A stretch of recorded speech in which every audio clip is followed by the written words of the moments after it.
पन्नगे च सुरेन्द्रे च कौशिके पाद संस्पृशि निर्विशेष मनस्काय श्री वीरस्वामिने नमः। आर्हत वाङ्मय में कहा गया है, अनेक चित्ते खलु अयम पुरुषे आश्रय। यह पुरुष अनेक चित्त वाला होता है। हमारे भीतर भाव जगत भी है। हमारे जीवन में जहाँ शरीर है, वाणी भी है, मन भी है, इंद्रियां भी हैं, पर्याप्तियां प्राण हैं, आत्मा है ही। तो आत्मा है, मन है, फिर कर्म भी है साथ में, कार्बन शरीर भी है, तेजस शरीर भी है। यूं अनेक चीजों से घटित, अनेक घटक तत्वों से बना हुआ यह हमारा जीवन है। संक्षेप में तो आत्मा और शरीर, इन दो को भी, या जड़ और चेतन, इन दो को ही हमारे जीवन के मूल आधारभूत तत्व माना जा सकता है। तो हमारे भीतर कार्बन शरीर है। मैं तात्विक दृष्टि से बताऊं तो फिर अध्यवसाय, भाव, लेस्या, परिणाम, योग, अनेक चीजें हैं। तो हमारे भीतर भाव भी उभरते रहते हैं। इमोशंस, कभी आदमी गुस्से में दिखाई देता है, कभी शांत बैठा हुआ दिखाई देता है, कभी वह घमंड की भाषा बोलता है तो कभी घमंड की भाषा नहीं भी बोलता है, कभी वह ठगने की चेष्टा करता है किसी को, कभी वह सरल रूप में भी दिखाई दे सकता है, कभी लालच में आ जाता है, कभी संतोष का व्यवहार भी कर लेता है। यूं विरोधी भाव भी व्यवहार में कई बार प्रकट हो जाते हैं। आदमी के भीतर अहिंसा का भाव भी है और हिंसा का भाव भी सामान्य आदमी में कई बार आ जाता है। आदमी के भीतर दुर्भाव भी हैं तो कभी सद्भाव भी उभरते हैं। आदमी के भीतर अच्छाइयों का बीज भी है तो बुराइयों के बीज भी हो सकते हैं। हमारे भीतर असत और सत, इन दोनों का अस्तित्व है। हमारा प्रयास यह होना चाहिए हम असत से सत की ओर आगे बढ़े। जैन वाङ्मय में कहा गया है, असंजमम प्रियाणामि संजमम उपसंपज्जामि, अबंभम प्रियाणामि बंभम उपसंपज्जामि। यानी असंयम को छोड़ता हूँ, संयम को स्वीकार करता हूँ। अन्नानम प्रियाणामि नानम उपसंपज्जामि, अज्ञान को छोड़ता हूँ, ज्ञान को स्वीकार करता हूँ। मिथ्यत्वम प्रियाणामि सम्मत्तम उपसंपज्जामि, मिथ्यात्व को छोड़ता हूँ, सम्यक्त्व को स्वीकार करता हूँ। अबोहिम प्रियाणामि बोहिम उपसंपज्जामि, अबोधि को छोड़ता हूँ और बोधि को स्वीकार करता हूँ। यानी असत तत्वों को छोड़ना और सत तत्वों को ग्रहण करना, स्वीकार करना। जैसा कि संस्कृत में कहा गया, तमसो मां ज्योतिर्गमय, असतो मां सद्गमय मृत्योर्मा अमृतम गमय। अंधकार से प्रकाश की ओर मुझे ले जाओ, असत से सत्य की ओर ले जाओ और मृत्यु से अमरत्व की ओर ले जाओ। तो हम असत से सत्य की ओर आगे बढ़े।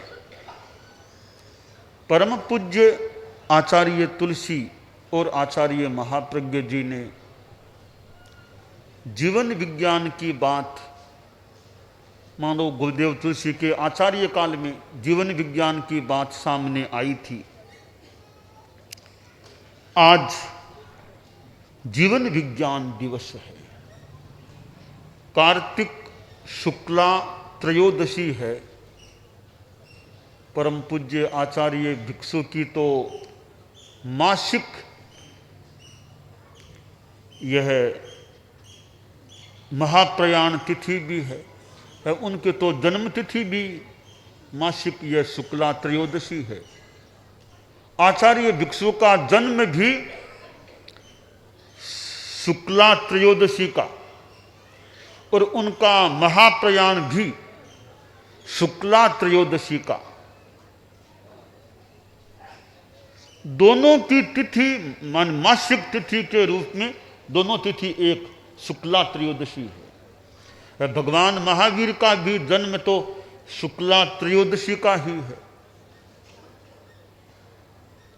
भगवान महावीर और आचार्य भिक्षु में कई नैसर्गिक समानताएं हैं, प्राकृतिक समानताएं हैं। जन्म में दोनों की तिथि शुक्ला त्रयोदशी है।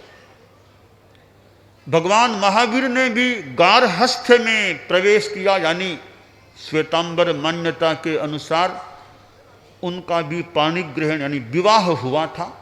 आचार्य भिक्षु का भी गृहस्थावस्था में उनकी भी शादी हुई थी। दोनों में शादी की समानता है। तीसरी समानता, शादी के बाद भगवान महावीर जो गृहस्थ अवस्था में जब थे उनके भी एक पुत्री हुई। आचार्य भिक्षु के भी गृहस्थावस्था में एक पुत्री हुई। भगवान महावीर तो खैर तीर्थंकर बने थे, एक प्रकार से धर्म के आदिकर्ता थे। तो आचार्य भिक्षु मान लो तीर्थंकर तो खैर कहना कठिन नहीं कहें, पर वे भी एक धर्म संघ के मानो आदिकर्ता थे। इस रूप में एक धर्म पंथ का या धर्म की अवधारणा का या एक साधु समूह का के किसी रूप में मानो वे भी आदिकर्ता थे। भगवान महावीर उस रूप में आदिकर, आचार्य भिक्षु धर्म समूह के एक आमनाई के मानो एक अवधारणा के सिद्धांतों के इस रूप में प्रतिपादन के एक आदिकर व्यक्ति थे। यों अनेक समानताएं हैं। भगवान महावीर भी जीवन के 8वें दशक में निर्वाण को प्राप्त हुए, तो आचार्य भिक्षु भी जीवन के 8वें दशक में महाप्रयाण को प्राप्त हुए थे। तो आज कार्तिक शुक्ला त्रयोदशी है। आचार्य भिक्षु से भगवान महावीर से जुड़ी हुई यह तिथि है मासिक रूप में। और आज के दिन परम पूज्य आचार्य श्री तुलसी ने मुनि श्री नथमल जी टमकोर, बाद में आचार्य महाप्रज्ञ जी बने, उनको महाप्रज्ञ अलंकरण आज के दिन दिया था। तो यह आचार्य महाप्रज्ञ नाम महाप्रज्ञ है, तो मूल नाम तो मुनि नथमल जी था। तो महाप्रज्ञ नाम तो बाद का युवाचार्य बने तब हुआ। तो ये पहले अलंकरण दिया गया था, बाद में नामकरण हुआ था। तो आज के दिन वो महाप्रज्ञ अलंकरण के रूप में दिया गया था मुनि श्री नथमल जी टमकोर को। आज के दिन को जीवन विज्ञान दिवस के रूप में प्रतिष्ठा प्राप्त है। आचार्य श्री महाप्रज्ञ जी को महाप्रज्ञ अलंकरण मिला। और वैसे ये महाप्रज्ञ शब्द का मूल हमें आगम वाङ्मय में महावन्य प्राप्त होता है। महाप्रज्ञ मूल आगम में हमें ये प्राकृत में महावन्य जो भी पाठ मिलता है, तो यानी आगमिक शब्द है ये महाप्रज्ञ। तो आचार्य श्री तो महाप्रज्ञ यानी महान प्रज्ञा, महती प्रज्ञा अस्ति यस्य, से महाप्रज्ञ। यो बहुब्रीही समास करें संस्कृत के हिसाब से तो महाप्रज्ञ बन सकता है, या कर्मधारय समास करें महाश्चासौ प्रज्ञश्च यानी महान विद्वान कह दें तो वो महाप्रज्ञ। दोनों तरह से संभवतः संस्कृत व्याकरण के अनुसार इसकी व्याख्या यूं की जा सकती है। तो खैर महाप्रज्ञ, महान प्रज्ञा वाले, महान विद्वान, ऐसे व्यक्तित्व आचार्य श्री महाप्रज्ञ। और उनसे जुड़ा हुआ उनके महाप्रज्ञ अलंकरण का यह दिन है कार्तिक शुक्ला त्रयोदशी। तो जीवन विज्ञान दिवस है। जीवन विज्ञान, जीने का विज्ञान, science of living, science of life, एक जीवन का विज्ञान। जीवन विज्ञान तो सभी के लिए अच्छा है, पर प्रारंभ यानी विद्यार्थी जगत है 60 वर्ष 70 वर्ष आने के बाद में जीवन विज्ञान सिखा, पहले ही सिखा दो ताकि जीवन उनका अच्छा बीत सके, ऐसा प्रयास हो सके उतना करें। तो खासकर शिक्षा जगत के लिए यह जीवन विज्ञान है। विद्यार्थी विद्या संस्थानों में पढ़ते हैं, विद्यालयों, महाविद्यालयों, विश्वविद्यालयों में वे पढ़ते हैं और ज्ञान प्राप्त करते हैं। शिक्षक ज्ञान देने का प्रयास करते हैं। तो शिक्षक तो एक निर्माता होते हैं। राष्ट्र के निर्माण में शिक्षकों का भी कितना योगदान है। अध्ययन कराते हैं, पढ़ाते हैं। तो शिक्षक, विद्यार्थी और पेरेंट्स, अभिभावक, इन तीनों का एक मानो संबंध बन जाता है। शिक्षक, विद्यार्थी, अभिभावक। चौथा संबंध जोड़ें तो शिक्षण संस्थानों की संचालक, मैनेजमेंट बॉडी, संचालन करने वाले, उनका भी योग है। तो 4 ये आयाम हो जाते हैं कि विद्यार्थी, शिक्षक, अभिभावक और संचालक। संचालक में सरकार भी, जो शिक्षा नीति को निर्मित करने वाले, जो भी शिक्षा की व्यवस्था करने वाले, कितने कितने सरकारी संस्थान भी हैं विद्या के, प्राइवेट संस्थान भी हैं। तो यह सारा एक शिक्षा जगत है। माता पिता आदि अभिभावक अपने बच्चों को विद्या संस्थानों में भेजते हैं। क्यों भेजते हैं? उनके मन में कोई उम्मीद है तब भेजते हैं। वो उम्मीद क्या होनी चाहिए या क्या हो सकती है? अभिभावकों की उम्मीद है, अपेक्षा है कि हमारा बच्चा शिक्षण संस्थान में पढ़कर ज्ञानवान बन जाए।